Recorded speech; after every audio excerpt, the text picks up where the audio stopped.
But, I was interested in after Usui Sensei, received his, healing energy on Mount Karama, and he, hurt his toe on the way down, and he did a healing thing. And I'm just wondering what time lapse. I know he had a Gakkai that he was dealing with in Japan right after this enlightenment. He formed like a Gakkai and he was teaching Reiki to them. But the actual symbols themselves, I think Takada said that the original ones, that we learned in Reiki too, they do come from Usui himself.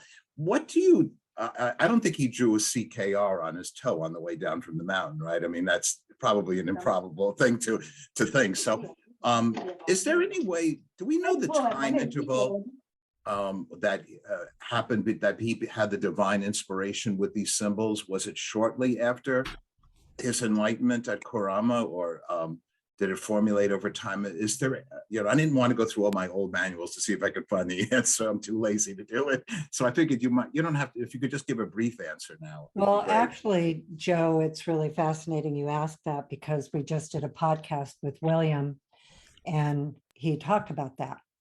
So what the podcast was really understanding the evolution of Reiki and how Usui Sensei received the energy of Reiki. And that was in 1922, right, on Mount Karaman, what you're speaking of, and the injury to his toe.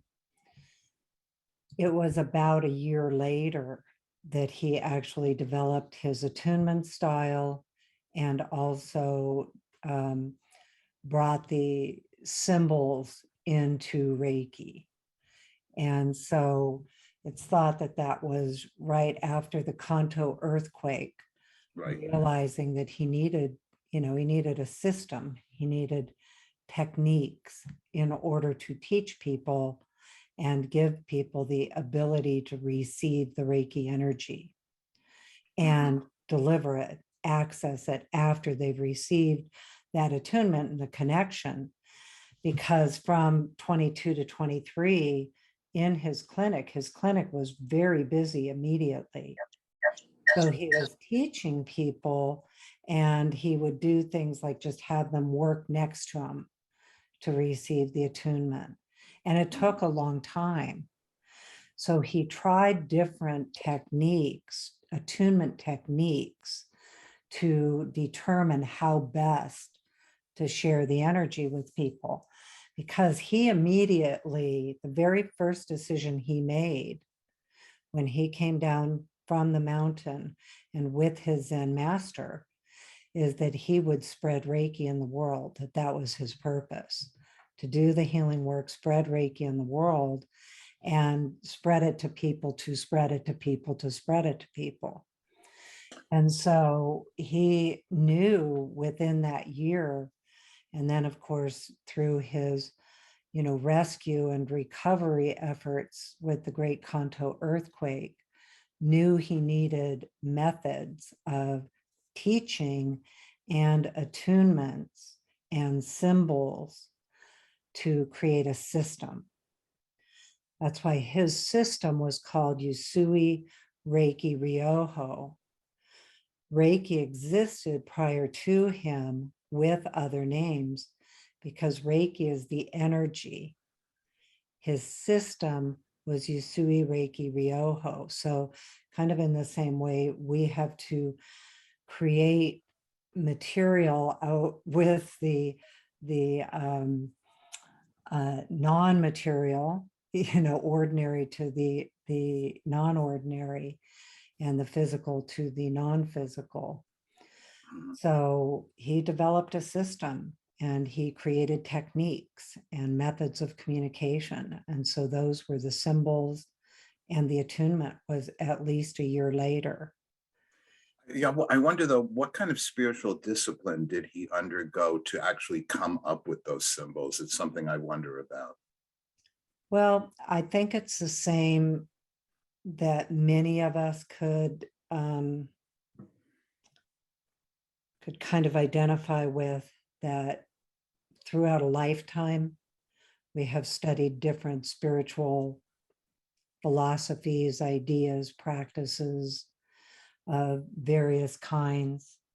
And he was certainly a spiritual scholar. And he spent 3 years prior to his time on Mount Karama in a Zen monastery, Zen Buddhist monastery.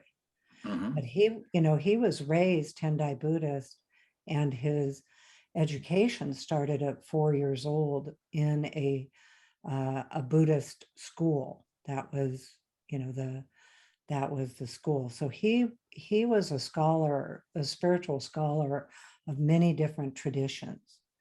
He also was Shinto.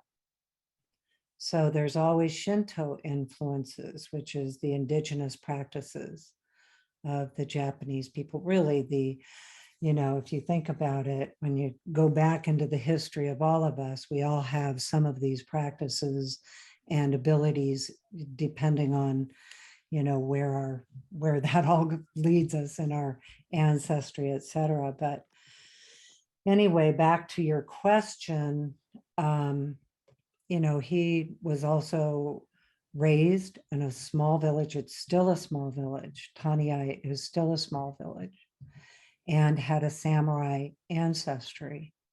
So that's also influenced in his traditions.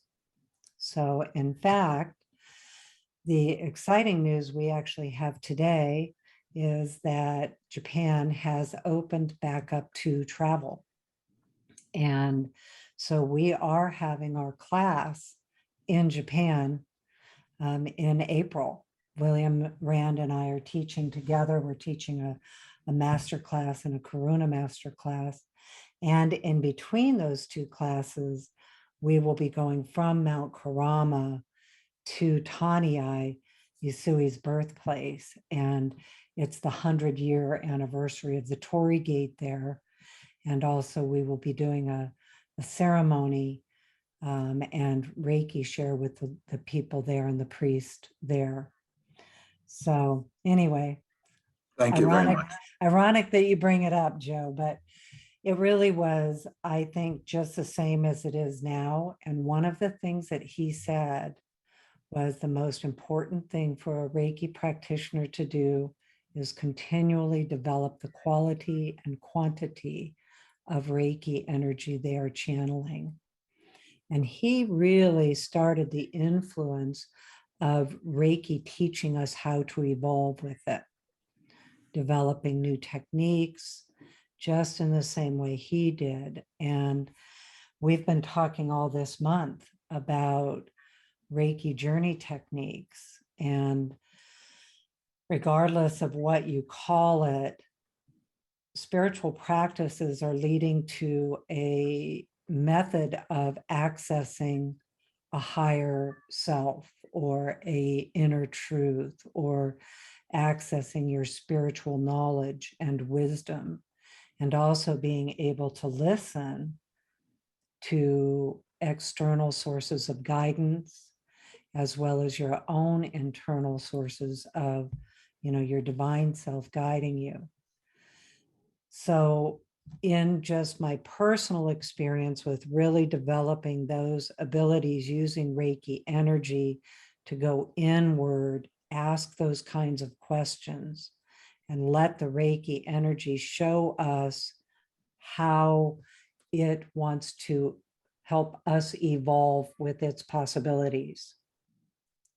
Right? So I think in the evolution from Usui of Reiki through today, I think probably all of us have done a lot of it just through that deep inner place that Reiki energy takes us. And I would think the same thing for him. I mean, to even have the capacity, the spiritual capacity to be in a Zen monastery for 3 years and then do a 21-day fasting meditation on the top of a mountain. He had to have some, really big abilities to hold that level of spiritual capacity. And so That's why he wanted to give the attunement to the people, because Reiki doesn't require that of us to be able to access that inner place. Doesn't require us to spend that kind of intensity in order to access that inner knowledge. Lots of ways that people do that. For what we've been talking about this month is Reiki journey techniques, and that is using Reiki energy to go into those states of consciousness. And in shamanism, they use rattles to do it, and connecting with those energies. So tying it into what we were going to talk about today actually is, part of what has happened in our culture is that we have been actually trained out of those abilities. So starting in early childhood, those of us that have those natural aptitudes and interest is really also in these kinds of perceptions, in accessing other levels of consciousness, or spirituality, or the philosophy of it all, the wondering of it, the practices of it. It's why I really like Reiki energy, because when Usui gave us the attunement, it moved us forward from that, long, you have to do all these things. And the belief that if you do all those things, then you'll deserve it, and you will have earned it, and you will have worked hard for it. And so to me, that is the really big gift and evolution in spirituality, is that attunement gave us that connection again. It's just a forgotten connection. So how do you get it back? What are the techniques you can use to get your intuition back? That's your authentic intuition. What do you use? What techniques, what tools? And in this case, Reiki energy that gives you access to your authentic imagination, and then to other levels of consciousness through those. And what we were going to talk about, or what we are talking about tonight or today, is probably one of the number one questions that I hear in teaching Reiki journey techniques, shamanic journey techniques, or just plain in a Reiki class. How do I know I'm not making it up? And so, it's always a question. And sometimes that question is a healthy discernment. Like, it's a good idea in these practices to have a level of skepticism and a level of discernment. Like, how do I know I'm not making this up? Except you get to where you're like, I could never make all this up. That's probably my number one answer, is like, if I were making stuff up, I wouldn't know to make it up like this. It wouldn't be something that I would think. I mean, otherwise I'd be a world famous novelist, be able to sit and type all these, incredible things that show up in a Reiki session. So I believe, going back to even your original question, I believe those are the abilities that Usui already had, because he didn't learn to forget them. He was raised with them and had that ability to listen to the Reiki energy and go deeper into his intuition, this inner guidance, the same way. These are all, parts of our consciousness. And how do we access the deeper parts of us? So what we've been teaching all this month, and this is what we teach in our next step classes at a very in-depth level, and also the new class we're going to teach, the explore the 12 heavens and commune with your spirit guides. It's all through these journey techniques and learning how to use Reiki energy to do these things. And because of the attunements, the energy of Reiki actually accesses those places within you specifically, which is your intuition, your imagination, your instincts, your inner awareness. So if you stop and listen and go inward and think of, just taking that moment to bring all your scattered energy in and go inward, and then you go deeper, and then the Reiki energy helps you go deeper. That's the nature of the energy, is consciousness and life force. So we are those things. We're consciousness and life force. That's what our bodies are. That's what our minds are. And I think so many of us that are in these kinds of communities, I mean, look at all of us that gather here for these reasons. It's because it's innate in us to find deeper levels. It's like an inner tapping that it's like, where is it? How do I find it? And to me, ultimately, it's taking you in so you can hear you. Go ahead, Kelly. Or were you just? I was just giving you a hand's praise to what you said. No question, sorry. Thanks. So anyway, Robyn, do you want to pop in? I kind of went all over the place with that question, but it's a good question. It's really helpful, I think, to understand. When you understand some of the history of Reiki, it helps you to understand and differentiate when we're talking about the energy and when we're talking about the techniques.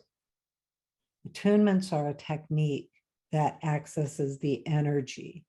The symbols are a tool that accesses the energy and helps us give physicality to something that's, we're perceiving as non-physical, but actually we're the living example of the physicality of it.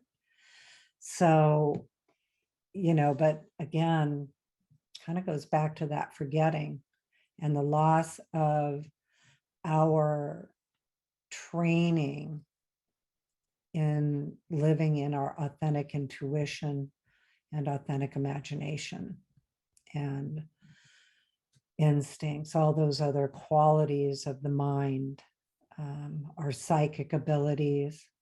I mean, I hope I have psychic abilities. I just think of being human without them. And people think they don't have them, but they do anyway. It's just sometimes mostly what I find in teaching these things and teaching journeys, the biggest part of wondering if you're making it up or not knowing how your intuition or imagination is working is the I just totally lost what I was talking about. Oh my gosh, I hate when that happens. Let me just think about it for a minute.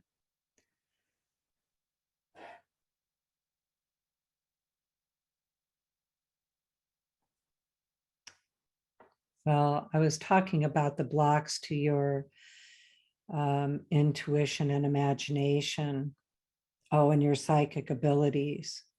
And I think that many of us were taught that those are things that you're making up, or you can't possibly know those things, or you're too sensitive, or some of those things too. And it actually causes like a veil. Andrea Kennedy in our podcast a couple of weeks ago talked about them being like quilts put over it, and then another quilt put over it, and another quilt. But if you really think about how people have to operate, oh, I know what okay, now I got it. The biggest block to people's intuition and imagination is not understanding how theirs works uniquely for them. And the question, am I making it up, is typically because you are still learning or still accessing or developing your personal intuition style.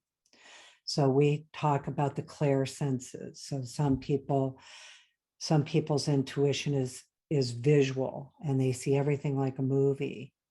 Some people's intuition is like a black screen, but there's a knowing, like an inner knowing. Some people think their intuition, and that's the one that is most common for people to think either they don't have intuition or they're making it up, is because they think it in their own mind with their own words.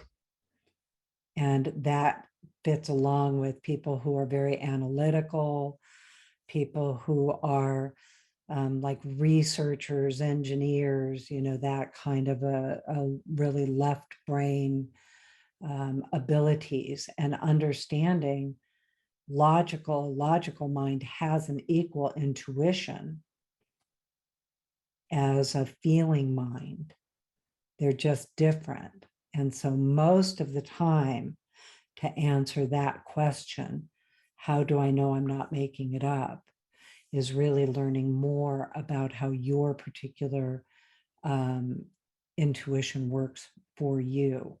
And it could be unique. There's 98 people here right now, and more people that will be listening to this afterwards. And every one of us has a different way that our intuition works. There's commonalities of them, but each person, it's going to be unique, and it's going to be unique according to your situations. But that's how the Reiki journeys, and going back to that, and what that value has, is using Reiki to go inward and go into those deeper levels of your own intuition. And when you do that consistently, your mind just opens to it, and it becomes more of just a way of everything, way of thinking. So there's automatic writing. Free writing is another term for it. And that is just when you put your pen to paper and let it write without evaluating what you write. And it can look like a complete scribble. It doesn't have to have punctuation. You don't have to think about proper grammar. You just let your pen write. And so sometimes in these journeys, you may want to have some automatic writing. And what happens is you learn to be in that journey state, even when you are going to open your eyes and do some automatic writing. You can still stay in that energy. So what happens in this is that, we bring in the energy of Reiki and activate it to begin the journey, to get that energy within you activated, getting your intuition and imagination and instincts and all of those inner awareness activated, and then going on the journey.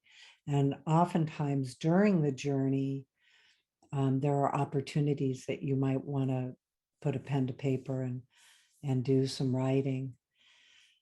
You don't have to, and you can always just retain it and just stay in the energy and stay in that. But it's also another thing to do, and another skill that you develop, that, you can stay in it even when you open your eyes, and, let the pen go to paper and go back in, and, you kind of come in and go back and forth.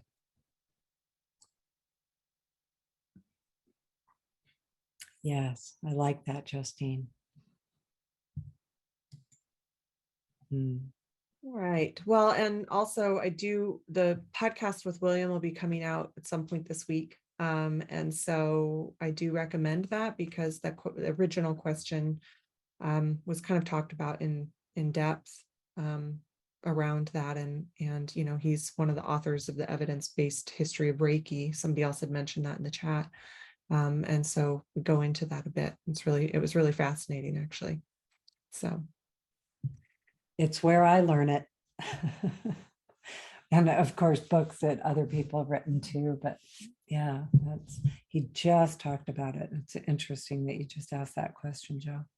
Speaking of intuitive impressions. There you go.